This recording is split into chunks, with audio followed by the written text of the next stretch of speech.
Hello, আমি অম্বিকা। আমার ছোট্ট ব্লগে তোমাদের সকলকে স্বাগত। তোমরা সবাই কেমন আছো? আমি প্রায় অনেক দিন পর একটা ছোট্ট ব্লগ তোমাদের সাথে শেয়ার করতে এলাম। আমার একটা শখ বা ইচ্ছে পূরণ করতে চলেছি, বলতেই পারো। দাঁড়াও বলছি কি সেটা। তোমরা অনেকেই আমার পোস্ট দেখে বুঝতেই পেরেছো আমি কোথায় যাচ্ছি। তবুও আর কি তোমাদের রিকোয়েস্ট করছি আমার ব্লগটা দেখার জন্য।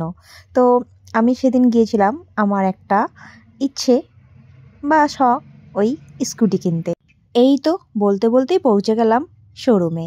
আমি কিন্তু গাড়ি চালাতে পারি না, ওই কিনে শিখবো তারপর আর কি। কোনোদিন ভাবিনি যে আমি গাড়ি কিনবো, কিন্তু কি করব, শখ জেগেছে তাই কিনতে চলে গিয়েছি। গিয়েই প্রথমে দেখছি কোন কালারটা কেনা যায়। আমার তো প্রায় সব কালারই পছন্দ হচ্ছে, তবে এই যে এই কালারটা আমার খুব পছন্দ। তো গিয়েই সেখান থেকে জল আর কফি দিয়ে দিল, সেটাই খেয়ে আমরা চুজ করছি যে কোন কালারটা কেনা যায়। লাস্টে এই দাদাটা আমাদের পেপার রেডি করছিল চুজ করার পর। তো এই যে দেখতে পাচ্ছ না, এই কালারটাই নিয়েছি। তোমরা বলো তো এই কালারটা কেমন হয়েছে? আমার তো বেশ লাগছে, আর এই কালারটাই দেখছি বর্তমানে খুব ট্রেন্ডিং চলছে। এই যে বলো কেমন হয়েছে কালারটা? আমার খুব ভালো লেগেছে আর কি। ওই যে বললাম আমি গাড়ি চালাতে পারি না, তার মধ্যে আবার মেন রোড, আবার লাইসেন্সও নেই। তাই নতুন স্কুটিটা আমার বরই চালানো স্টার্ট করলো, আর আমি পিছনে বসে ভিডিও করা শুরু করলাম। ফার্স্ট রাইড নতুন স্কুটিতে করে একটা আলাদাই এক্সাইটমেন্ট ছিল। আর ওই দিনের আকাশটাও খুব সুন্দর লাগছিল, একদম পড়ন্ত বিকেল যাকে বলে। নতুন গাড়ি কিনেছি, আমার আর আনন্দ ধরে না।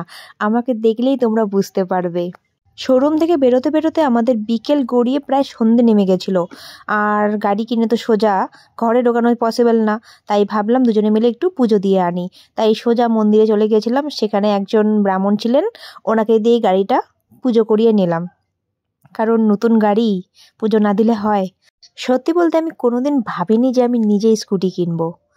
মানে আমার ভাবনার বাইরে ছিল, কিন্তু যাই হোক, যা হয় সব ভগবানের ভরসাতেই হয়। যাই হোক, অবশেষে আমাদের গাড়িতে পুজো দেওয়া কমপ্লিট হলো। উনি খুব ভালো মতোই পুজো দিয়েছে। আর তোমরা অবশ্যই জানিও রংটা কেমন হয়েছে। আর এই যে ফাইনালি আমার গাড়ি এটা। থ্যাংক ইউ সো মাচ সবাইকে।